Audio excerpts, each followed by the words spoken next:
আসসালামু আলাইকুম। কাইসার জব প্রিপারেশনে আপনাদের সবাইকে স্বাগতম। আমি মোহাম্মদ কাইসার আবেদিন, মেকানিক্যাল ইঞ্জিনিয়ার, বুয়েট। আমি আজকে আপনাদের সামনে আলোচনা করব question solution CPG সিভিএল sub assistant ইঞ্জিনিয়ারদের জন্য মেকানিক্যালের যে কোশ্চেনটা আসছিল ওইটা নিয়ে। এখানে কোশ্চেন দেওয়া আছে কোশ্চেন 1 এবং কোশ্চেন 2। ঠিক আছে, এই দুটো কোশ্চেন সলিউশনের পর তারপর হচ্ছে বাকি তিনটা কোশ্চেন লিখে ইনশাআল্লাহ সলিউশন করব। ঠিক আছে, এখানে যেহেতু হচ্ছে বোর্ডে জায়গা কম, এজন্য প্রথম দুইটা কোশ্চেন লেখা হয়েছে, বাকি তিনটা কোশ্চেন ইনশাআল্লাহ সলিউশন দেওয়া হবে। আর এই কোশ্চেনগুলো যে দেওয়া হয়েছে, এখানে কারো যদি কোনো সমস্যা থাকে, ঠিক আছে, যে কোনো ধরনের প্রবলেম বোঝানোর পর আরো কিছু কোশ্চেন অ্যারাইজ হতে পারে, এই কোশ্চেনগুলো আমার ইউটিউবে যেহেতু দিব, ইউটিউবে হচ্ছে কমেন্ট করতে পারো, অথবা আমার পেইড গ্রুপে যেখানে দেওয়া হবে সেখানে হচ্ছে কমেন্ট করে জানাবা তোমরা। ঠিক আছে, তাহলে ওইখানে জানানোর পর আমার এপিএসসিএল অ্যাসিস্ট্যান্ট ইঞ্জিনিয়ার, এনডব্লিউপিজিসিএল অ্যাসিস্ট্যান্ট এবং সাব অ্যাসিস্ট্যান্ট ইঞ্জিনিয়ার, তারপরে সিপিজি সিভিল, এই যে কোশ্চেনগুলো হয়েছে, এই কোশ্চেনগুলো নিয়ে যাদের যে প্রবলেমগুলো আছে কমেন্টের উপর বেসিস করে আমি হচ্ছে আরেকটা সলভ ক্লাস দিব ইনশাল্লাহ। ঠিক আছে, অতএব যাদের যে যে প্রবলেমগুলো, যে কোনো ধরনের কোশ্চেন অ্যারেঞ্জ হইলো, ওই কোশ্চেনগুলো কমেন্টে জানাবা, আমি কমেন্টগুলো দেখে শর্ট আউট করে আবার একটা সলভ ক্লাস দিয়ে দেবো ইনশাল্লাহ। তাহলে ওভারঅল জিনিসটা সুন্দর হয়ে যাবে। আর এটাই যখন আমি হচ্ছে আলাদাভাবে যখন আমি হচ্ছে আমার পেইড কোর্সে সলভ ক্লাস নেব, ওইখানে অন্যান্য এই চ্যাপ্টার ওয়াইজ আলোচনা করি। এটা যেমন হচ্ছে সিপিজি সিভিএল এর জন্য, আর ওইখানে চ্যাপ্টার ওয়াইজ আলোচনা করি, ওইটা আরো বেশি ইফেক্টিভ হবে ইনশাআল্লাহ। যাই হোক, শুরু করে দিই। তাহলে এখানে যে জিনিসটা দেখতেছি আমরা, question solution CPG সিভিএল sub assistant ইঞ্জিনিয়ারদের জন্য। রেফ্রিজারেটর 1 নম্বর কোশ্চেনটা আসছিল এরকম, যে রেফ্রিজারেটরে -0.05 ডিগ্রি সেন্টিগ্রেড এবং 35 ডিগ্রি সেন্টিগ্রেড তাপমাত্রায় কাজ করে। রেফ্রিজারেটরের কপ আদর্শ কপের 1/3 অংশ। তাহলে আমার দুইটা জিনিস বুঝতে হবে, যে রেফ্রিজারেটরের কোএফিসিয়েন্ট অফ পারফরমেন্স কি, আর আইডিয়াল কেসে বা ম্যাক্সিমাম এই কোএফিসিয়েন্ট অফ পারফরমেন্স কোনটা হয়। আচ্ছা, বাহিরের চারদিকের তাপ 29 কিলোজুল/সেকেন্ড রেফ্রিজারেটর ভিতরে প্রবেশ করছে, এটি চালাতে কত শক্তি সরবরাহ করতে হবে। ঠিক আছে, এটা হচ্ছে প্রথম কোশ্চেন। এরপর হচ্ছে দ্বিতীয় কোশ্চেনটা। তাহলে 1 নম্বর কোশ্চেনটা আমি হচ্ছে শুরু করে দিই। যদি আমরা দেখি এখানে হচ্ছে কি কি দেয়া আছে, যে রেফ্রিজারেটর যদি এরকম ভাবে অঙ্কন করি, যে কোনো রেফ্রিজারেটর হোক, এই হিট পাম্প হোক, ইঞ্জিন হোক, সবকিছুর ক্ষেত্রে আমার কাছে মনে হয় যে এই সিস্টেম অঙ্কন করা ভালো। এটা হচ্ছে এই ওয়ার্ক ডান। ঠিক আছে, আর এইখানে যে পয়েন্টটা থাকবে এটা হচ্ছে T1 আর হচ্ছে Q1, এটাকে আমরা বলি হচ্ছে তাপ উৎস, যেখানে তাপ দেয়া হয়। আর এই পার্টটা, এটাকে আমরা বলি হচ্ছে তাপ সিঙ্ক। এটা তাপ সিঙ্ক T2 আর হচ্ছে Q2। সবসময় তাপ উৎস হচ্ছে ম্যাক্সিমাম আর তাপ সিঙ্ক হচ্ছে মিনিমাম, মানে এখানে হচ্ছে তাপ কম থাকবে। তাহলে যখন এটা ইঞ্জিন হবে, আমি একটা নির্দিষ্ট টেম্পারেচার দিব, ওইটা তাপ উৎসের মাধ্যমে আমি ওয়ার্ক ডান পেয়ে যাব, পিস্টন ঘোরানোটা পেয়ে যাব, বাকিটুকু কি এক্সজস্টের মাধ্যমে তাপ সিঙ্ক মানে ছেড়ে দিব, যেটা সেটা হচ্ছে T2 Q2। আর রেফ্রিজারেটরের ক্ষেত্রে ঠিক অপোজিট কাজটা হবে। ঠিক আছে, অপোজিট কাজ কি, আমি এখানে ওই তাপ অলরেডি টোটাল যে রেফ্রিজারেশন সিস্টেম ওয়ার্ক ডানটা করা হবে, এখানে ওয়ার্ক ডান আমি পাবো না। রেফ্রিজারেটরের যে আমরা যে বলি যে কম্প্রেসর, অর্থাৎ কারেন্টের লাইন দিলাম ইলেকট্রিক কানেকশনের মাধ্যমে, এখানে মোটরের মাধ্যমে কি রেফ্রিজারেটরের যে কম্প্রেসরটা আসছে এটা চলতেছে। তাহলে এই কম্প্রেসরের ওয়ার্ক ডানটা আমরা করতেছি, নিজেরা করতেছি। তাহলে করার মাধ্যমে ভিতরের যে ফ্রিজের যে ভিতরের যে জায়গাটা আছে, এখানের যে টেম্পারেচার, এটা হচ্ছে কত, মিনিমাম টেম্পারেচার Q2। তার মানে এই ভিতরের Q2টা আমরা মেনটেন করব, আর বাকি যেটুকু আছে টেম্পারেচার, ভিতরে গরম টেম্পারেচার থাকে, ওইটা আমরা বাহিরে ছেড়ে দিব। ওকে, তার মানে এখানে আমরা প্রবেশ করাচ্ছি হচ্ছে T2 Q2 বা ভিতরের যে টেম্পারেচারটা বা কন্ট্রোল করি, এখানে আউটপুটটা মানে রেফ্রিজারেটরের ক্ষেত্রে T2 Q2। আশা করি জিনিসটা বোঝা গেছে। তাহলে আরেকটু সংক্ষিপ্তভাবে যদি লিখি, যে এটা এটা হচ্ছে এফিসিয়েন্সি। এফিসিয়েন্সি তিনটা একসাথে লিখে দিচ্ছি, তাহলে বুঝতে সুবিধা হবে। এফিসিয়েন্সি এটা হচ্ছে, যদি ইঞ্জিন হয় তাহলে এখানে সবসময় এফিসিয়েন্সি মানে হচ্ছে ইনপুট, আর উপরে পাবো কি আউটপুট, এই নিয়ম অনুযায়ী চলবে। তাহলে ইঞ্জিনের ক্ষেত্রে যদি ইঞ্জিন হয়, তাহলে ইনপুট হচ্ছে তাপ উৎস, মানে আমি এখানে তাপ দিব, তার মানে Q1, আর আউটপুট কি পাবো, ওয়ার্ক ডান, অর্থাৎ পিস্টন ঘুরবে, তাহলে ওয়ার্ক ডান। এই হচ্ছে সূত্র। ডাব্লিউ লিখতে হয়, WC লিখলেও হয়। ঠিক আছে, কম্প্রেসরে। আচ্ছা, এটা যদি হচ্ছে এই কোএফিসিয়েন্ট অফ রেফ্রিজারেটরের ক্ষেত্রে, এটার আলাদা নাম হচ্ছে সিওপি, কোএফিসিয়েন্ট অফ পারফরমেন্স আলাদাভাবে বলা হয়। তাহলে এখানে ইনপুটটা কি, ইনপুট হচ্ছে ওয়ার্ক ডান, মানে কম্প্রেসরের ওয়ার্ক ডান, আর আউটপুট হচ্ছে কি তাপ উৎস না কিন্তু এই তাপ সিঙ্ক, অর্থাৎ ভিতরের যে টেম্পারেচারটা কম থাকবে মিনিমাম টেম্পারেচার, তার মানে আউটপুটটা হচ্ছে Q2। আশা করি এইটুকু ডান। আর যদি হিট পাম্প হয়, হিট পাম্পের ক্ষেত্রে এটা আমি এখানে লিখি, হিট পাম্পের ক্ষেত্রে, তাহলে সেই ক্ষেত্রে হিট পাম্পে আমি কি করব, হিট পাম্প অর্থাৎ হিট উৎপাদন করব, তাপ উৎপাদন করব। সেই ক্ষেত্রে আমার যে কাজটা হবে, ডাব্লিউ ওয়ার্ক ডান করব, করে আমি হচ্ছে টেম্পারেচারটা বাড়াবো, হিটারের মতো, সহজ কথা হচ্ছে হিটার। তাহলে ইলেকট্রিক শক্তির মাধ্যমে এখান থেকে অথবা অন্য কোনো মাধ্যমে আমি তাপ উৎস এই রুমের টেম্পারেচারটা বাড়াবো, তাহলে সেই ক্ষেত্রে কি হবে, Q1।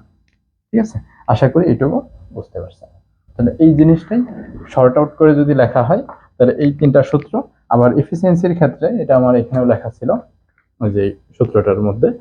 এখানে যে জিনিসটা পাবেন সেটা হচ্ছে এই হিট পাম্পের সময় অনেক সময় কোএফিসিয়েন্ট অফ পারফরমেন্স বলা হয় হিট পাম্পের, অথবা এফিসিয়েন্সি বের করতে বলে। এটার মানে হচ্ছে সিওপি এই রেফ্রিজারেটরের +1। এটা কিভাবে আসছে, এখান থেকে আসছে, যদি একটু ভেঙে দেখানো যায়। তো দেখি এখানে মূল কি, হিট পাম্পের ক্ষেত্রে Q1 W, তাহলে এখানে লিখলাম Q2 + Q2, মানে মাইনাস প্লাস কাটাকাটি করলাম। W মানেই হচ্ছে Q1 - Q2, এটা আশা করি সবারই জানার কথা। Q1 - Q2 হচ্ছে ওয়ার্ক ডান, তাপ উৎস থেকে তাপ সিঙ্ক বাদ দিলে, তাহলে এটার মাধ্যমে এটা কত, 1 + Q2/Q1 - Q2, দ্যাট মিনস এটা কি, কোএফিসিয়েন্ট অফ রেফ্রিজারেটর। তাহলে এই হচ্ছে মোটামুটি সূত্র।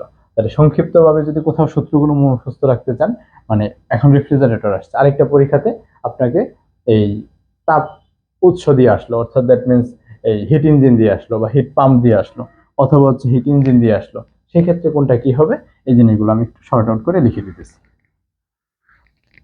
আচ্ছা, তাহলে আমাদের 1 নাম্বার, এটাকে বলা হয় হিট ইঞ্জিন, হিট পাম্প না কিন্তু হিট ইঞ্জিন। তাহলে হিট ইঞ্জিন হচ্ছে আউটপুট কি, এই ডাব্লিউ Q1 ডান। তারপরে হচ্ছে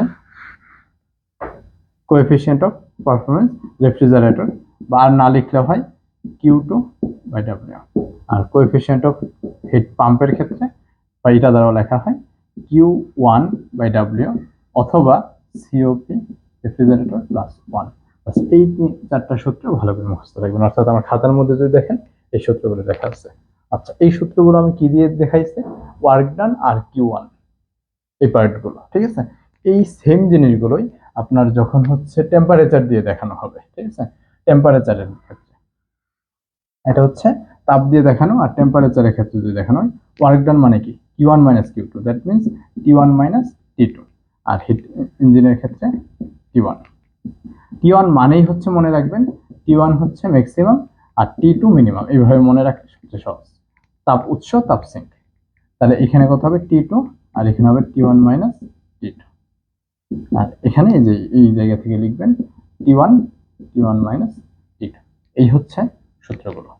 এখন দেখেন এইটা আর এটার মধ্যে একটা ডিফারেন্স আছে, যে কোনো এক জায়গায় যদি উল্লেখ করা থাকে যে হচ্ছে এত এবং এত তাপমাত্রায় কাজ করে, আবার আলাদাভাবে হচ্ছে এই যে তাপ শক্তি দিয়েও দেওয়া আছে, তাহলে এই ক্ষেত্রে দুইটা ডিফারেন্সটা কি, মনে রাখবেন যে কোনো ক্ষেত্রে যে টেম্পারেচারগুলোতে আমরা ডিজাইন করি এটাকে বলা হয় আইডিয়াল কেস এবং ম্যাক্সিমাম এফিসিয়েন্সি বা ম্যাক্সিমাম কোএফিসিয়েন্ট অফ পারফরমেন্স।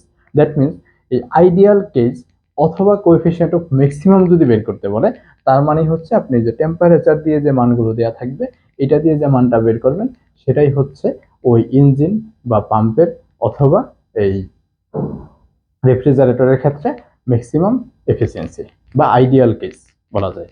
আচ্ছা, আর যদি হচ্ছে এই ইঞ্জিনের ক্ষেত্রে মানে মূল কোএফিসিয়েন্ট, অর্থাৎ যেটা হচ্ছে অপারেট করবে, ইঞ্জিনটা যে অপারেট করবে, অপারেটিং জিনিসগুলো আমরা সবসময় এই ভ্যালুগুলো থেকে বের করব।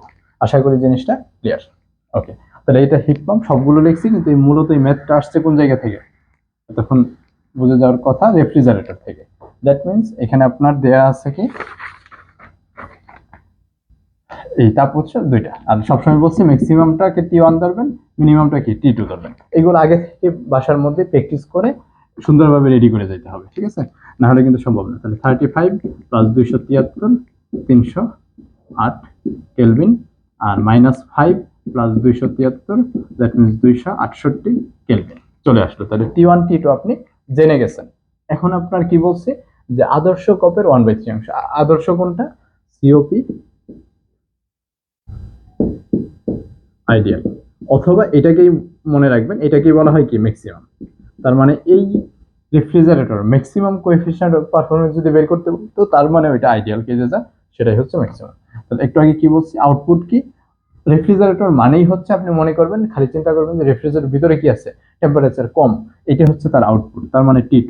আর নিচে কি হবে, ওয়ার্ক ডান মানে T1 মাইনাস T2, হয়ে গেল। এখানে মানগুলো বসায় দেন, তাহলে আসবে হচ্ছে 6.7। এটা হচ্ছে কোএফিসিয়েন্ট অফ পারফরমেন্স ম্যাক্সিমাম বা আইডিয়াল কেস। ওকে, এখন আসি কোএফিসিয়েন্ট অফ পারফরমেন্স। এই ইঞ্জিনের আদর্শ কপের 1/3 অংশ হচ্ছে অরিজিনালি কাজ করে, মানে অপারেট করে।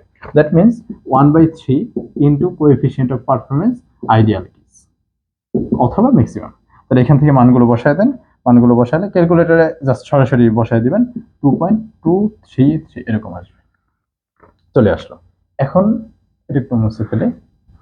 আচ্ছা, অনেকগুলো ম্যাথ আছে, আমার টার্গেট হচ্ছে আধা ঘন্টার মধ্যে ভিডিওটা বানাবো, দেরি হয়ে যাচ্ছে, একটু তাড়াতাড়ি করি। আচ্ছা, তাহলে এখন দেখেন আর কি দেওয়া আছে, যে বাহিরের চারদিকের তাপ 29 কিলো জুল পার সেকেন্ড রেফ্রিজারেটরের ভিতরে প্রবেশ করছে। এটা চালাতে কত শক্তি সরবরাহ করতে হবে, কত শক্তি মানে কি, ওই যে কম্প্রেসরের যে শক্তিটা, মানে ইলেকট্রিক শক্তি দিতে পারেন অথবা অন্য কোনো, নর্মালি আমাদের ইলেকট্রিক শক্তি দিয়ে কম্প্রেসরটা চালানো হয়, তার মানে কম্প্রেসরের যে ওয়ার্ক ডান এই মানটা বের করতে বলছে। দ্যাট মিনস আপনার বের করা লাগবে হচ্ছে ডাব্লিউ এর মান কত, আর দেয়া আছে হচ্ছে বাহিরের চারদিকের তাপ এত রেফ্রিজারেটরের ভিতরে প্রবেশ করছে, তার মানে ভিতরে প্রবেশ করছে, দ্যাট মিনস Q2 রেফ্রিজারেটরের ভিতরে এটা। আর যদি বলতো যে কোন একটা জায়গা থেকে তাপ ছেড়ে দিতেছে বাহিরে, সেটা হচ্ছে Q1। আচ্ছা, তার মানে Q2টা চলে আসলো, তাহলে 29 কিলো জুল পার সেকেন্ড। এর মধ্যে কারো কোনো কোশ্চেন থাকলে আপনারা একটু কমেন্টে জানাবেন, ওই অনুযায়ী আমি হচ্ছে ওই সলভ ক্লাসে বলে দিব ইনশাআল্লাহ। আচ্ছা, তার মানে কোএফিসিয়েন্ট অফ পারফরমেন্স আপনি বের করে ফেলছেন, এটা হচ্ছে অপারেট করতেছে। আর অপারেটিং এরটা কি বললাম, Q2, ওই যে Q1 মাইনাস Q2, অথবা এটাকে আপনারা কি বলতে পারেন, ওয়ার্ক ডান, তার মানে Q2, আর এটা মানেই হচ্ছে কি ওয়ার্ক ডান, একটু আগেও বলছে, সরাসরি লিখতেও পারেন, ঠিক আছে। কেউ যদি মনে করেন যে না আমি এত সময় নষ্ট করবো না, coefficient of performance 2.233 equal Q2 হচ্ছে 29 কিলো জুল, এটাই রাখেন, সমস্যা নেই, ওয়ার্ক ডান। সুতরাং ডাব্লিউ ওয়ার্ক ডান, তার মানে হচ্ছে কি, ক্যালকুলেটর যদি দেখেন, এই যে ডাব্লিউটা এই পাশে চলে যাবে 29 বাই এত, দ্যাট মিনস আপনি হচ্ছে 29 ভাগ 2.233 চাপ দিবেন, এই যে 12.99, ঠিক আছে, এরকম চলে আসবে। খুব দ্রুততার সাথে করবেন, ঠিক আছে, প্র্যাকটিস করতে হবে ক্যালকুলেটর খুব দ্রুত। 12.99 around 13 kilo joule per second দিয়ে দিতে পারেন, এই আনসার। আশা করি এই পর্যন্ত বুঝতে পারছেন। কারো কোনো সমস্যা যদি থাকে অবশ্যই কমেন্টে জানাবেন, ঠিক আছে। আচ্ছা, তাই অনেক হয়ে গেছে, আমি একটু মূল শর্ট আউট করে মূল কোশ্চেনটাতে চলে আসবো ইনশাল্লাহ। এক্সট্রা কথাগুলো আমি হচ্ছে মূল ক্লাসে বলবো, ঠিক আছে। আচ্ছা, তাহলে প্রশ্ন 2, নাহলে সময় বেশি হয়ে যাবে। প্রশ্ন 2 নাম্বারটা এটা এখানে লেখা আছে, আপনারা একবার পড়েন, আর এখানে আমি হচ্ছে সলিউশনটা করে দিচ্ছি। আচ্ছা, তাহলে আমরা যদি দেখি একটি হাইড্রোলিক মেশিন, হাইড্রোলিক মানেই বুঝবেন যে এখানে কোনো একটা কি হাইড্রোলিক কোনো ফ্লুইড দিয়ে, অর্থাৎ কোনো একটা ফ্লুইড দিয়ে কাজটা চলতেছে, সেটা ওয়াটার হইতে পারে, অয়েল হইতে পারে, বিভিন্ন গ্রেডের অয়েল হইতে পারে, মানে যে কোনো ধরনের অয়েল অথবা হচ্ছে ওয়াটার, অর্থাৎ কোনো একটা ফ্লুইড দিয়ে কাজ হবে। তাহলে হাইড্রোলিক মেশিন মানে হচ্ছে কি, এটা ফ্লুইড দিয়ে কাজ হবে, ওয়াটার এক ধরনের ফ্লুইড। আচ্ছা, দ্যাট মিনস এটা আমরা বুঝলাম। তাহলে এখানে একটা হাইড্রোলিক মেশিন জেট দ্বারা চালিত, জেটটা একটি নল দ্বারা তৈরি, তাহলে একটা নল দ্বারা হচ্ছে জেট তৈরি, এই নজেলের বেশ। তাহলে নজেল অনেক সময় হচ্ছে ওই এরকম আকৃতিরও থাকতে পারে, আবার কিছু কিছু যদি একটা ব্যাস দেওয়া থাকে তার মানে বুঝবেন যে এরকম দেওয়া আছে। আর এখানে যদি হচ্ছে টোটাল একটা রিজার্ভারে যদি হাই প্রেসার থাকে, পি যুক্ত থাকে, ওইটা কি যুক্ত হবে, মানে একটা ভেলোসিটি হেডে কনভার্ট হবে। আচ্ছা, 25 মিলিমিটার এই ব্যাসটা যে আসছে, এটা হচ্ছে 25 মিলিমিটার। নজেলটা একটি পানির লাইনের সাথে যুক্ত, এটা পানির লাইন, এটা বিভিন্ন আকৃতির, যদি কিছু বলে না এরকম হতে পারে পানির লাইন, অথবা কোনো একটা রিজার্ভার পানির লাইনের সাথে যুক্ত করা হয়েছে, যার প্রেসার হচ্ছে 700 kilo newton per metre square. তার মানে এখানে যে প্রেসারটা দেয়া আছে, প্রেসার এটা হচ্ছে 700 kilo newton per metre square. কোনো এনার্জি লস বাদ দিয়ে, মানে এখানে যে হেড লস হয় এইচ এল, অর্থাৎ এই এইচ এর মেজর লস, আর একটা হচ্ছে কি মাইনর লস, এইচ এর মেজর লস আর হচ্ছে মাইনর লস।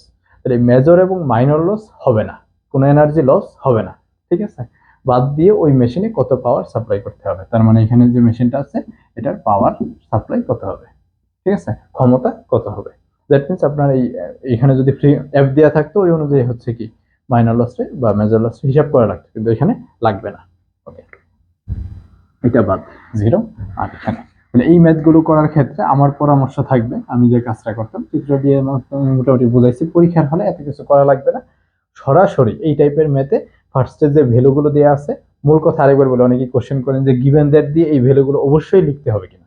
না, এই ভ্যালুগুলো লেখা ম্যান্ডাটরি না, বাট এই ভ্যালুগুলো যখনই প্রয়োজন পড়ে, মানে আপনি যদি প্রথমে লিখে নেন ম্যাথটা করা সহজ হবে, ভুল হওয়ার সম্ভাবনা কম, অতএব লিখে নেওয়াটা সবচেয়ে পারফেক্ট। ঠিক আছে, ওকে। তার মানে আমি এখানে যদি দেখি হাইড্রোলিক মেশিন দ্বারা তৈরিকৃত নজলের ব্যাস দেওয়া আছে, তার মানে আপনি ফার্স্টে লিখবেন গিভেন দ্যাট দেওয়া আছে, যে একটু দ্রুত লিখবেন, সবসময় টাইম ম্যানেজমেন্ট। এই যে নাহিদ ওই রূপপুরে আছে, ও আমার বেঁচে ছিল ওই দিন, হচ্ছে আমি একটা লাইভ সেশন করছিলাম, বারবার বলতেছিল যে আপনার কাছ থেকে কাছের কাছ থেকে একটা জিনিস খুব ভালোভাবে শিখছি, সেটা হচ্ছে টাইম ম্যানেজমেন্ট। এই রিলেটেড আমার ইউটিউবে প্রচুর ভিডিও আছে, ভিডিওগুলো একবার দেখলে বুঝবেন। আচ্ছা, নজলের বেস 25 মিলিমিটার। নজেলটি একটি পানির লাইনের সাথে যুক্ত হবে, যার প্রেশার, তাহলে প্রেশার হচ্ছে 700 kilo newton per metre square. কোনো এনার্জি লস বাদ দিয়ে এটা লেখারই দরকার নেই, পাওয়ার কত। এখন দেখেন পি দুইটা হয়ে গেছে, তাহলে একই টাইপের হলে একটু লিখে দিতে পারেন, আর যদি মনে হয় যে না আপনি লিখবেন না, তাহলে একটু অন্য চিহ্ন দিয়ে বুঝাই দেবেন। আর এটা হচ্ছে পাওয়ার। আর এইগুলো ডায়ামিটার, এইগুলো লেখার দরকার নেই, যেগুলো নর্মাল কমন লেখার দরকার নেই, ব্যাস হয়ে গেল। তাহলে এই দিয়ে আছে মেশিনে পাওয়ার সাপ্লাই কত। আচ্ছা, পাওয়ার পি ইকুয়াল, সরাসরি মুখস্থ সূত্র বসাই দিবেন, গামা কিউ এস। আপনি কি জানেন? P equal gamma Q S, এই সূত্র দিয়ে সরাসরি করে ফেলবেন। গামা মানে হচ্ছে কি রো জি, তার মানে কিউ ইন্টু এস। ঠিক আছে, তার মানে এই সূত্রটা লিখবেন। আর কিউ মানে হচ্ছে কি ভলিওমেট্রিক হেড, এই কিউ হচ্ছে একটা হচ্ছে এম, এম হচ্ছে ওই মাস ফ্লো রেট, আর কিউ হচ্ছে ভলিওমেট্রিক ফ্লো রেট। ঠিক আছে, তাহলে হেড না ভলিওমেট্রিক ফ্লো রেট, তাহলে কিউ ইকুয়াল এভি। তাহলে এখান থেকে রো জি কিউ এভি, তার মানে এ ভি, এই হচ্ছে মূল সূত্র। তাহলে পরীক্ষার হলে এই তিনটা লাইন শর্ট আউট করতে হবে, অথবা গামা কিউএস লিখে সরাসরি লিখে দিবেন। আচ্ছা, এখন এই সূত্রটা লেখার পরে আপনি পাওয়ার বের করার সময় যখনই আপনি সূত্রটা লিখবেন, সাইডেও লিখতে পারেন, সমস্যা নেই, এইখানেও লিখতে পারেন, দেখে বুঝে যাবেন যে আপনার কি কি লাগবে, কি কি লাগবে এটা বুঝে যাবেন। ঠিক আছে, আর এটার প্রমাণটা কিভাবে আসছে, এটা আমি হচ্ছে আমার ক্লাসে আমি প্রচুর দেখাইছি। এটা মূলত পাওয়ার হচ্ছে ডাব্লিউ বাই টি, ডাব্লিউ মানে হচ্ছে M G H by T, আর এম মানে হচ্ছে রো ভি, ভি মানে হচ্ছে এখানে ভলিউম, ভেলোসিটি না কিন্তু। তাহলে ভলিউম মানে হচ্ছে এ ইন্টু এল, তারপরে G H by T, L by T মানে হচ্ছে ভি, তার মানে এরপরে চলে আসে এই যে রো জি এ ভি, এই সূত্রটা চলে আসে। তার মানে একবার দেখলেই বুঝে যাবেন। আর যদি এটা কেউ না পারেন, সরাসরি পাওয়ারের সূত্র মুখস্থ রাখবেন, গামা কিউ এস। আশা করি বুঝতে পারছেন, এটা লাগবে না, এটা জাস্ট ক্লাসে দেখানো হচ্ছিল বোঝার জন্য।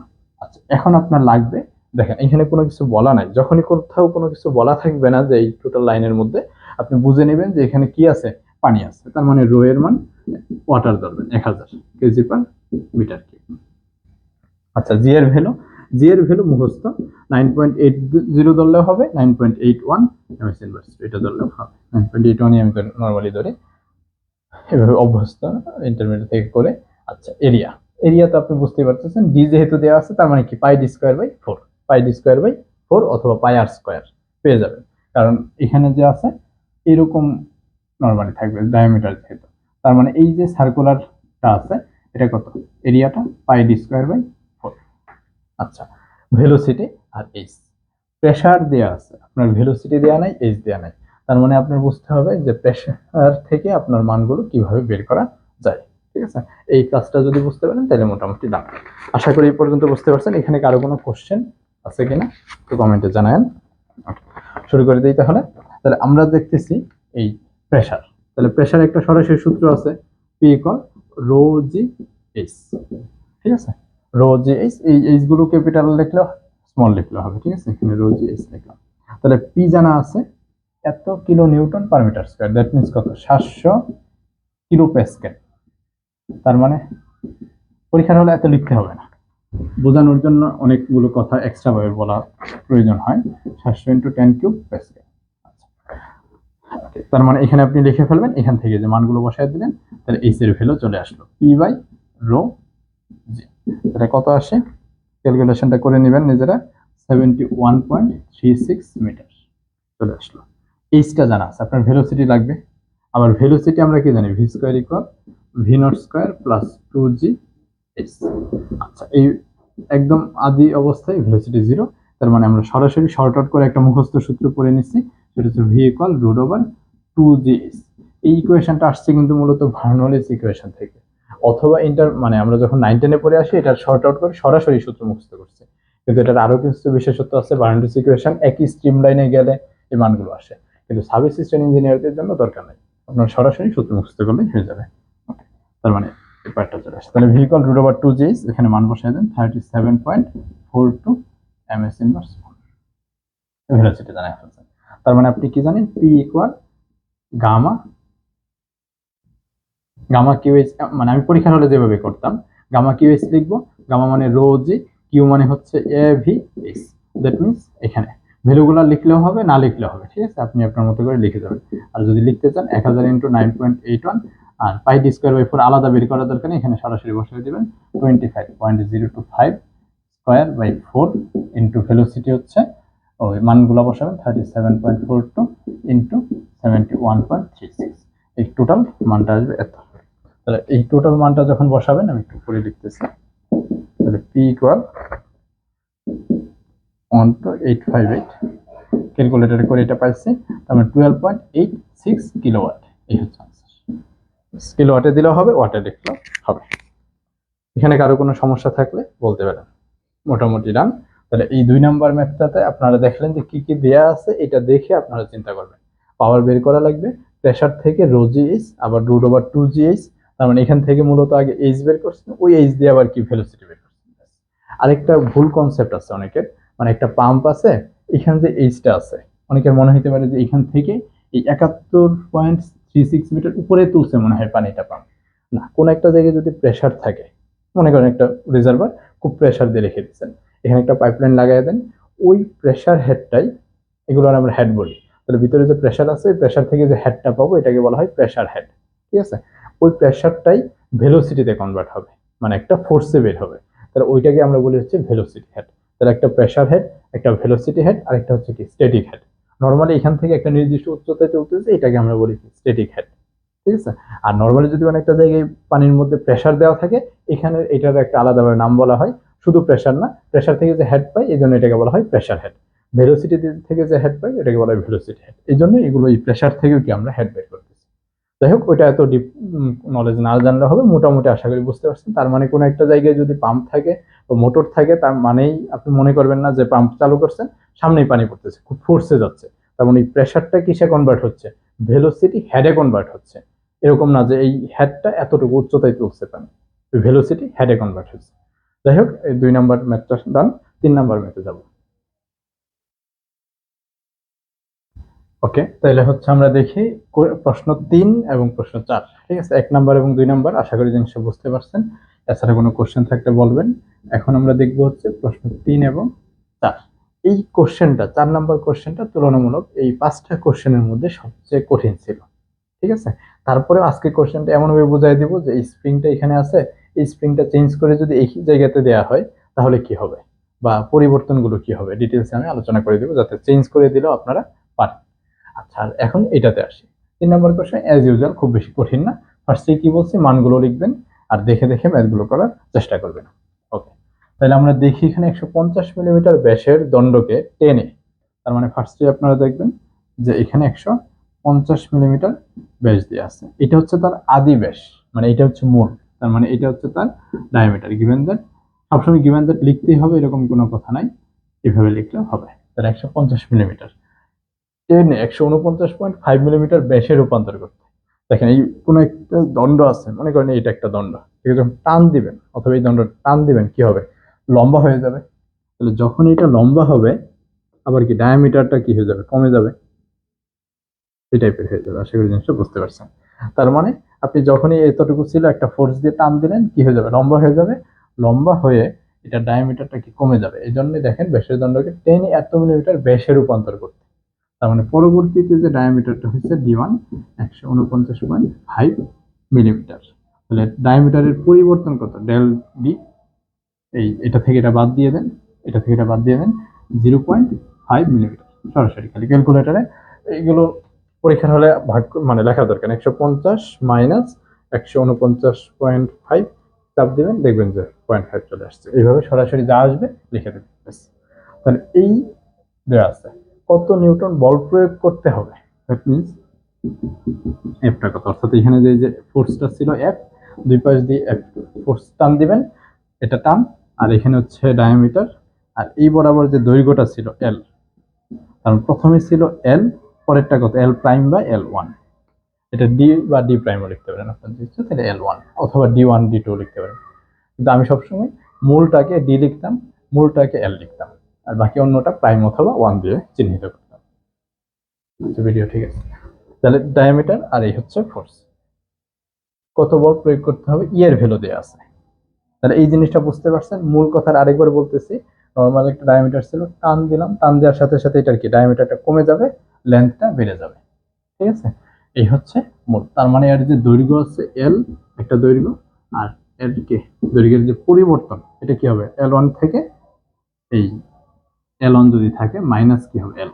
তার মানে এখানে এই ম্যাথটাতে ব্যাস দেয়া আছে আর এই দৈর্ঘ্যগুলো দেয়া নাই, ঠিক আছে।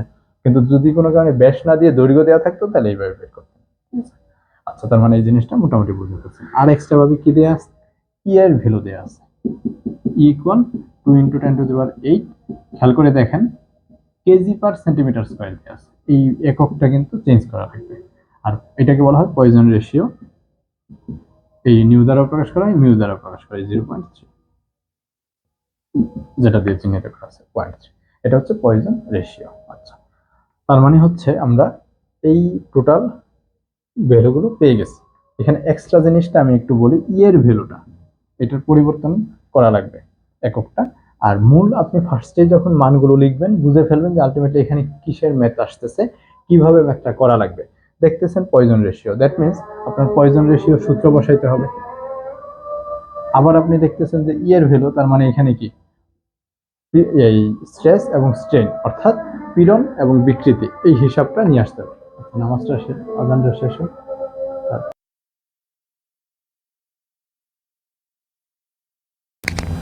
তাহলে আমরা দেখি যে পয়জন রেশিও দেওয়া আছে, আর পয়জন রেশিও এবং হচ্ছে ইয়ের ভ্যালু দেওয়া আছে। তাহলে যখনই দেখবেন যে ইলাস্টিক মডুলাস, তাহলে এর সূত্র কি, এই পার্শ্ব বিকৃতি বাই পয়জন রেশিও, মানে সূত্রটা কি পার্শ্ব বিকৃতি বাই দৈর্ঘ্য বিকৃতি, পার্শ্ব বিকৃতি বাই দৈর্ঘ্য বিকৃতি, বাংলাতে যা দেখেন। তাহলে পয়জন রেশিও বা এটা আমি দ্বারা লিখতে পারেন, এরকম যে কোনো একটা একই জিনিস, ঠিক আছে। আচ্ছা, পার্শ্ব বিকৃতি বলতে এই যে ডায়ামিটার, পার্শ্বের যে বিকৃতিটা, তাহলে ডেল ডি বাই ডি। আর দৈর্ঘ্য বিকৃতি মানে হচ্ছে কি ডেল এল বাই এল, এটা স্মল এলও লিখতে পারেন, ক্যাপিটাল এল লিখতে পারেন। এই হচ্ছে মূল, ঠিক আছে। আরেকটা সূত্র কি জানেন, elastic modulus stress by strain, তার মানে সিগমা বাই এপসাইলন, এটা স্ট্রেস এটা স্ট্রেন। আচ্ছা, এখানে কিন্তু স্ট্রেস চাইলে ফোর্স চাইছে, এবার স্ট্রেস ইকুয়াল আমরা কি জানি এফ বাই এ, আর স্ট্রেন এরকম, আর স্ট্রেন মানে কত del L by L, del L by L. এই হচ্ছে বেসিক সূত্রগুলো, এটা মোটামুটি লিখছি পরীক্ষার হলে বোঝানোর জন্য, মানে আপনি জিনিসটা কিভাবে করবেন। দ্যাট মিনস আপনি দেখেন পয়জন রেশিও জানেন, তাহলে ডেল ডি বাই ডি এটা অলরেডি দেয়া আছে, ঠিক আছে। তাহলে পয়জন রেশিও এখান থেকে আপনি কি ডেল এল বাই এল বের করতে পারেন। ডেল এল বাই এল মানে কি এই স্ট্রেন, তার মানে আপনার এখান থেকে বিকৃতিটা বের হয়ে গেল। এই বিকৃতির ভ্যালুটা যদি এই জায়গাতে বসায় দেন, তার মানে আপনি দেখেন এর ভ্যালু দেয়া আছে, তারপরে এখানে এই যে মানটা বসায় দেবেন, আর এফ বাই এ, তাহলে এফ এর ভ্যালু মানে এখানে স্ট্রেস বের করেন বা অথবা এটাই বের করেন সরাসরি, এফ আপনার বের করা লাগবে। এ দেয়া আছে, কিভাবে দেয়া আছে, এ হচ্ছে কি এরিয়া, এরিয়া হচ্ছে পাই ডি স্কোয়ার বাই 4। এখন ডি তো দুইটা দেয়া আছে, সবসময় মনে রাখবেন এরিয়া সবসময় আমরা হিসাব করি কোন একটা বস্তু একদম আদি অবস্থায় যা ছিল, তার মানে এর আদি দৈর্ঘ্য কোনটা দেওয়া ছিল বা আদি ব্যাস কোনটা দেওয়া ছিল এটা আগে দেখতে হবে। তার আদি ব্যাস হচ্ছে কত 150 মিলিমিটার, এর উপর কাজ করা হয়েছে, তার মানে এই ডিটা হবে, এখানে যে ডিটা বসাবেন এটা হচ্ছে 150 মিলিমিটার। এই হচ্ছে মূল কথা। তার মানে আমি হচ্ছে এই পর্যন্ত যদি সবাই বুঝতে পারেন তাহলে আমি ম্যাথটা শুরু করতেছি। তাহলে ফার্স্টেই পয়জন রেশিও দিয়ে ম্যাথটা করবেন, আর ই এর ভ্যালুটা চেঞ্জ করে নেবেন। তাহলে ই সমান কত 2 × 10⁸ কেজি পার সেন্টিমিটার স্কয়ার, এটা বোঝানোর জন্য লিখতেছি।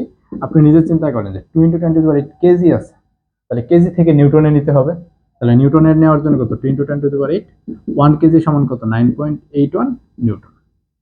এটা আসলে equivalent 1 KG equivalent equal 9.81 Newton. কেন? কারণ হচ্ছে যদি একটু লিখি এফ ইকুয়াল আমরা কি জানি mg, তাহলে এম এর সাথে যদি হচ্ছে জিটা গুণ করেন তাহলে আলটিমেটলি কি এফ ফোর্স নিউটনে চলে আসে এই জন্য।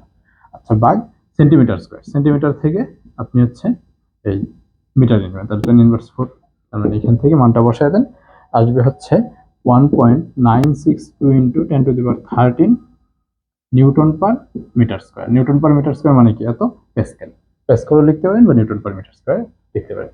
এই হচ্ছে আপনার মূল এর মানটা বের করবেন। তাহলে ফার্স্টে আপনি এখানেই লিখে দিবেন, তাহলে এই পরীক্ষার হলে এত লাইন লেখার দরকার নেই, সরাসরি এত লিখে এখান থেকে এই মানটা লিখে দিবেন, তাহলে চলে আসলো। এরপর আপনি ম্যাথ করতে শুরু করবেন। তাহলে Poisson ratio equal del D by D, আর যেহেতু এল নাই সরাসরি এপসাইলন নেবেন, তাহলে এখান থেকে বিধান চলে যাবে। মানগুলো বসায় দেন 0.5 আর মিলিমিটার বাই মিলিমিটার কাটা যাবে, তাহলে ক্যালকুলেটরে বসাইলে বিধান আসবে হচ্ছে 0.011। আচ্ছা তারপরে কি ই এর সূত্র, তাহলে E equal stress by F by A by epsilon, যেহেতু এপসাইলন সরাসরি আছে তার মানে এখান থেকে এফ সমান সমান কত এপসাইলন ই ইনটু এ, তার মানে epsilon e pi d square by 4। এখানে ডি এর ভ্যালু কত বসাবেন 150 মিলিমিটার, তার মানে হচ্ছে 0.5 এত মিটার স্কয়ার।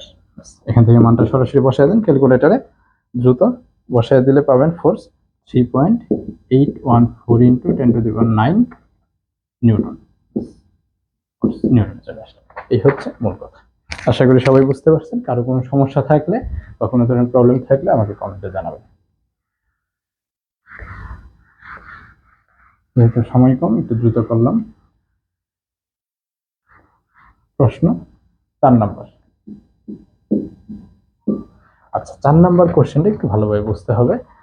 এই অবিকৃত অবস্থায় এবি এর দৈর্ঘ্য এল দেয়া আছে, কে এর মান দেয়া আছে, এসি এর দৈর্ঘ্য কত। এখানে মূল যে কথাটা সেটা হচ্ছে এই যে স্প্রিংটা দেয়া আছে, ঠিক আছে, আবার এই এসি দৈর্ঘ্য এবি দৈর্ঘ্য, আবার এই দিক বরাবর আরেকটা পার্ট ধরতে পারেন 8 কেজি, ঠিক আছে। তার মানে আপনি প্রথমে যদি এখানে অঙ্কন করেন ফ্রি বডি ডায়াগ্রাম, এটাকে আমি সংক্ষিপ্তভাবে বলি এফবিডি ফ্রি বডি ডায়াগ্রাম।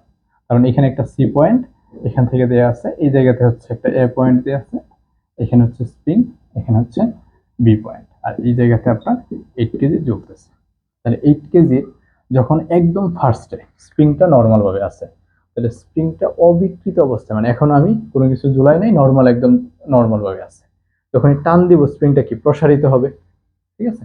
তার মানে অবিকৃত অবস্থায় এই স্প্রিং এর দৈর্ঘ্য এল ইকুয়াল 0.458 মিটার। যখন 8 কেজি ওজন ঝুলাবো স্প্রিংটা সামান্য কি হবে লম্বা হবে, তার মানে লম্বা হয়ে টোটাল এবি এর দৈর্ঘ্য কত হবে, এবি এর দৈর্ঘ্য কত হবে, আর এখানে আছে কত এসি দৈর্ঘ্য।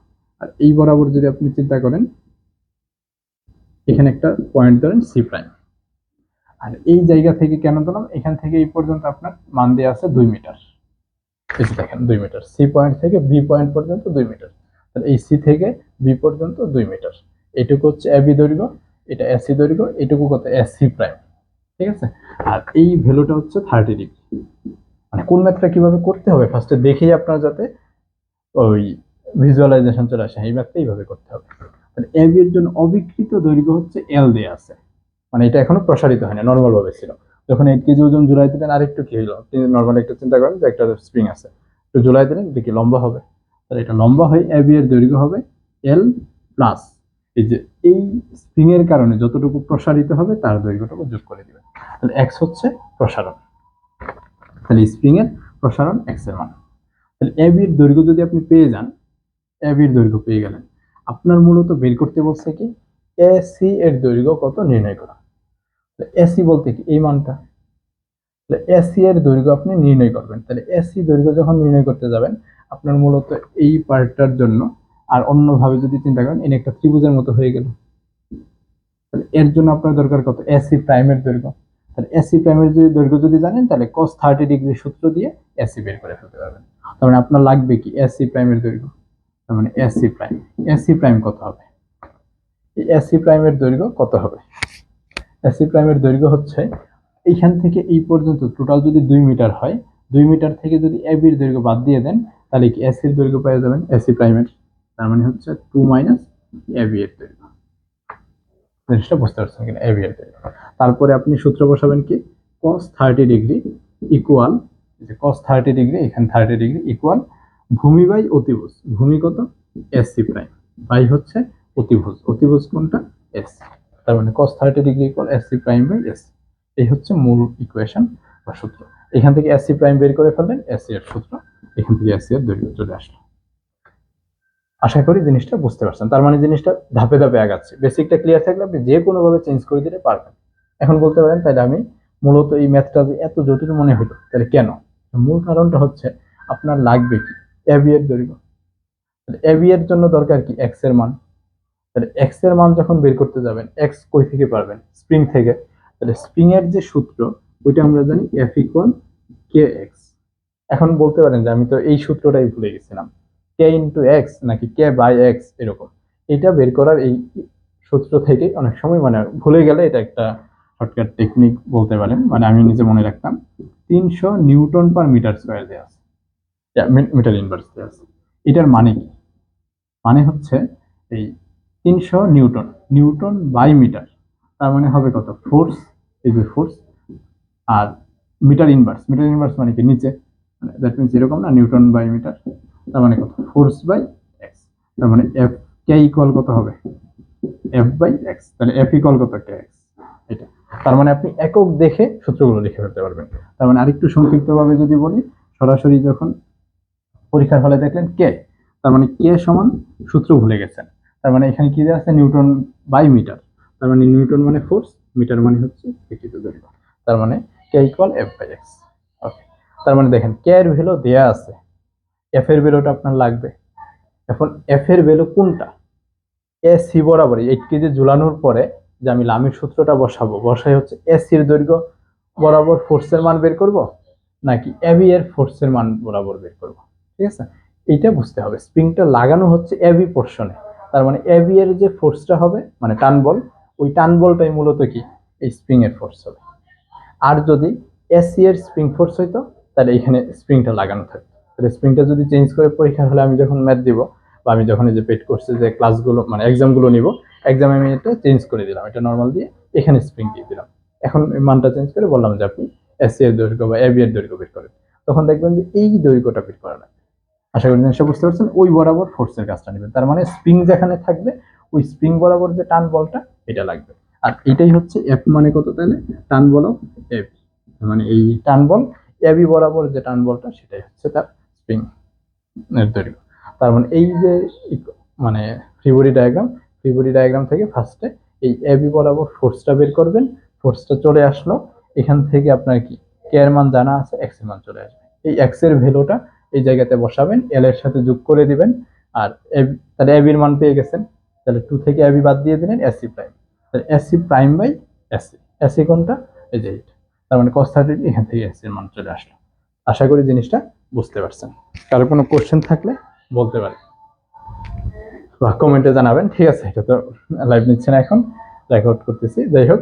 তার মানে এবি এল প্লাস এক্স, তার মানে একদম আরেকবার সংক্ষিপ্তভাবে বলতেছি, আপনার এই ম্যাথটা আসছে, আসার পরেই দেখলেন যে ওই এল সমান এত দেওয়া আছে, কে সমান এত দেওয়া আছে, এসি এর দৈর্ঘ্য কত বের করবেন, তাহলে আপনার মাথায় চলে আসবে যে এইখান থেকে এই পর্যন্ত কত 2 মিটার, আপনার বের করা লাগবে এসি দৈর্ঘ্য, তার মানে আপনি এটা একটা ত্রিভুজ অঙ্কন করেন মনে মনে, তাহলে এখানে একটা প্রাইম সি প্রাইম ধরে নেন, তাহলে এস সি প্রাইমের দৈর্ঘ্য যদি জানা থাকে তাহলে এস সি মানটা চলে আসবে। এস সি প্রাইম কেমনে পাবেন, যদি এবির দৈর্ঘ্য জানা থাকে তাহলে 2 মিটার থেকে এবি বাদ দিবেন, এবির দৈর্ঘ্যের জন্য আপনার কি দরকার ফোর্সটা দরকার। আশা করি জিনিসটা বুঝতে পারছেন, তাহলে আমি একটু ধাপে ধাপে করাই দিতেছি। তাহলে ফার্স্টেই আপনার ফ্রি বডি ডায়াগ্রাম অঙ্কন করেন, তাহলে এ পয়েন্ট এখান থেকে এই স্প্রিং বরাবর টানবো এবি, আর এই দিক বরাবর টানবো এসি, ঠিক আছে। আর এই দিক বরাবর কত 8 কেজি। আচ্ছা 8 কেজি মানে এখানে যেহেতু নিউটন আছে, কেজিটাকে নিউটন কনভার্ট করে ফেলবেন, তার মানে 8 ইন্টু 9.81 এত নিউটন, ঠিক আছে, এত নিউটন। এটা সরাসরি এখান থেকে বসাতে পারেন অথবা বের করে তারপরে করতে পারেন। 8 ইন্টু 9.81, 78.48 নিউটন। আচ্ছা, তার মানে এখন আপনি মানটা বসান। এখানে কত দেওয়া আছে? 30 ডিগ্রি। তাহলে 30 ডিগ্রি হলে 180 থেকে বাদ দিলে 150 ডিগ্রি, এটুকু হচ্ছে 90 ডিগ্রি। আর এটুকু কত? 90 ডিগ্রি প্লাস 30 ডিগ্রি। তার মানে এই কোণের মানটা কত? দেখেন, ফার্স্টে টিএসি বাই সাইন। এটা লাগবে না, মানে এই এসি বরাবরতে এনে কোনো স্প্রিং নাই, তার মানে এই ফোর্সটা তো এখন প্রয়োজন লাগতেছে না, কারণ আপনার স্প্রিং ফোর্স কোনটা? এবি বরাবর। কিন্তু তারপরে বোঝানোর জন্য, যদি এখানে আমি স্প্রিং দিই তাহলে কিভাবে বের করবেন? সাইন এই বাকি দুইটা ফোর্সের মধ্যবর্তী কোণ 90 ডিগ্রি, তারপরে বের করেন 8 বাই সাইন কত হবে? 8। তার মানে এই 150 ডিগ্রি, সাইন 150 ডিগ্রি। আচ্ছা, 8 না বসায় যদি এটা 8 বসান তাহলে কেজিতে আসবে, আর যদি হচ্ছে নিউটন সরাসরি বসায় দেন তাহলে সরাসরি নিউটন আসবে। বাই এখানে হচ্ছে কত? 30 ডিগ্রি 90 ডিগ্রি, 120 ডিগ্রি। তার মানে এই জায়গাতে টি এ বি লিখবেন, এটা হচ্ছে সাইন 120। আশা করি বুঝতে পারছেন। আপনার দরকার, এটা হচ্ছে লামির সূত্র, সবসময় 3টা দিয়ে লিখবেন, চেষ্টা করবেন, তাহলে কোনোদিন ভুল হবে না। এটা লিখে ফেললেন।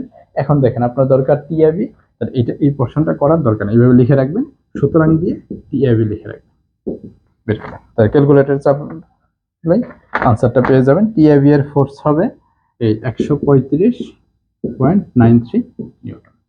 তাহলে ফোর্স পেয়ে গেছেন। তাহলে টি এ বি মানে কত? এফ এর সমান। তাহলে এফ ইকুয়াল কে এক্স, এখানে বসাই দেন। এক্স এর ভ্যালু কত আসবে? এক্স এর ভ্যালু আসবে হচ্ছে 0.453 মিটার। ক্যালকুলেটর চেপে করে ফেলবেন, চলে আসলো। তাহলে এই এক্স এর ভ্যালু আসছে, তার মানে এ বি এর ভ্যালু কত? অবিকৃত অবস্থায় প্রথমে মানে একটা দৈর্ঘ্য ছিল, পাশাপাশি আরো বিকৃত হয়েছে এক্স পরিমাণ। তার মানে এই যে পয়েন্ট 0.458 প্লাস হচ্ছে 0.453, দ্যাট মিনস এখান থেকে আসলো হচ্ছে 0.911 মিটার। তাহলে এসি প্রাইম, প্রাইম কোনটা? এই যে এসি প্রাইম। তাহলে এসি প্রাইম 2 মিটার থেকে বাদ দিয়ে দিবেন, তাহলে 2 মাইনাস 0.911, এখান থেকে আসবে হচ্ছে 1.089 মিটার। তারপরে এই যে একটু আগে যে সূত্রটা বসাইছিলাম, সরাসরি cos 30 ডিগ্রি, cos 30 ডিগ্রি সমান কি? এটা একটা যদি ত্রিভুজ চিন্তা করেন তাহলে এসি ভূমি, ভূমি হচ্ছে এসি প্রাইম বাই অতিভুজ এসি, সুতরাং এসি সমান মানটা বসায় দেন। এসি প্রাইমের মান জানেন, এখান থেকে আসবে 1.257 মিটার। আশা করি বুঝতে পারছেন এটি আনসার। তাহলে পরীক্ষার হলে বলেই দেই, আমি হচ্ছে যখন নিজের সামনে একটা পরীক্ষা নিলে স্প্রিংটা এখানে দিয়ে দিব, ঠিক আছে, এবং আরো কিছু মান চেঞ্জ করে দিব, আরো কিছু এক্সট্রা যুক্ত করে দিব, অতএব ওইভাবে যাতে পারে। পুরো সিস্টেমটা যদি বুঝতে থাকেন তাহলে ইনশাল্লাহ সমস্যা হওয়ার কথা না। ওকে, তাহলে খাতার মধ্যে লিখে ফেলেন। তাহলে এখন হচ্ছে 5 নাম্বার কোশ্চেন, এটা দিয়েই শেষ করে দেব।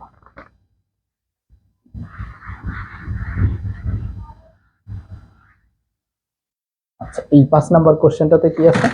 5 নাম্বার কোশ্চেনটাতে মূলত হচ্ছে এই ড্রয়িংটা আসছিল, ঠিক আছে, ড্রয়িং।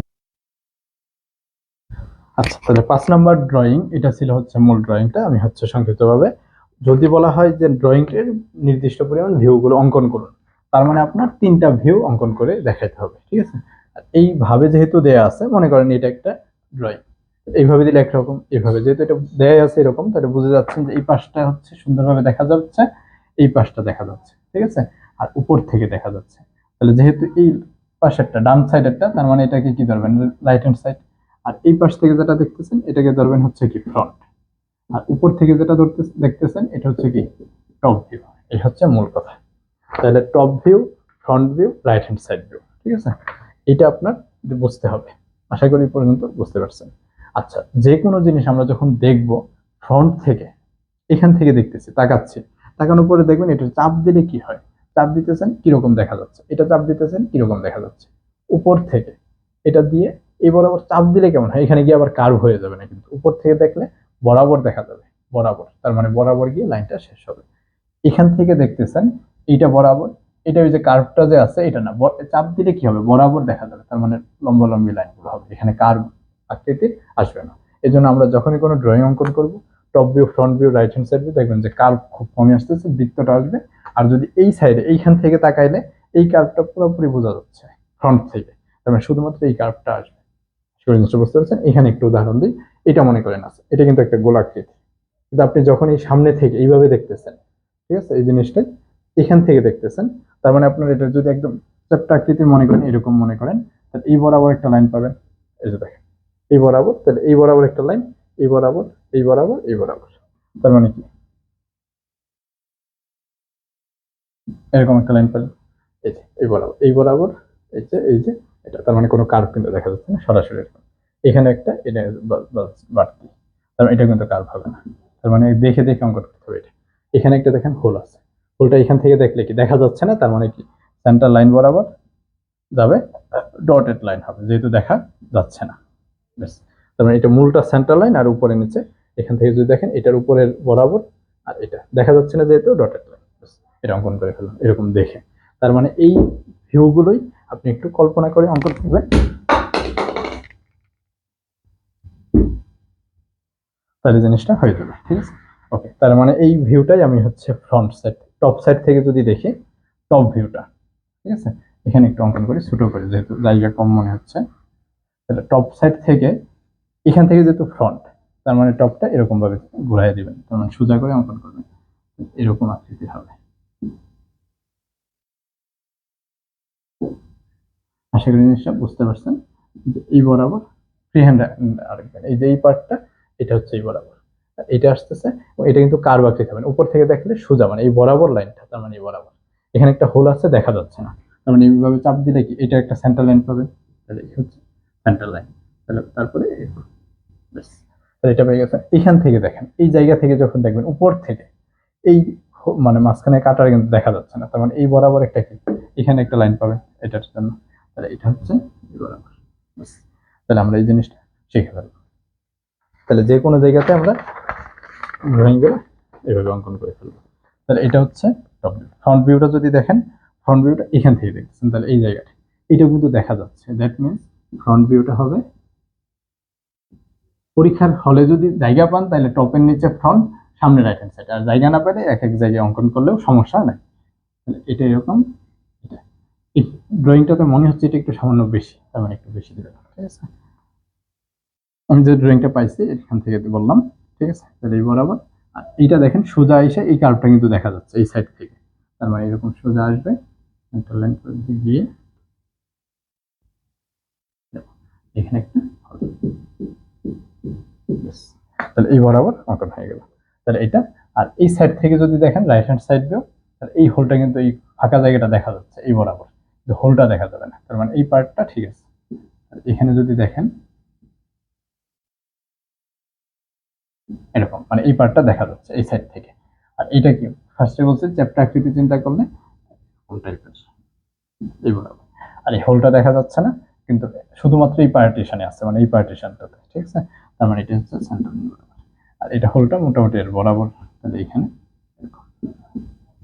এই হচ্ছে এটা, তার মানে টপ ভিউ, তারপরে এটা হচ্ছে ফ্রন্ট ভিউ, আর এটা হচ্ছে রাইট হ্যান্ড সাইড ভিউ।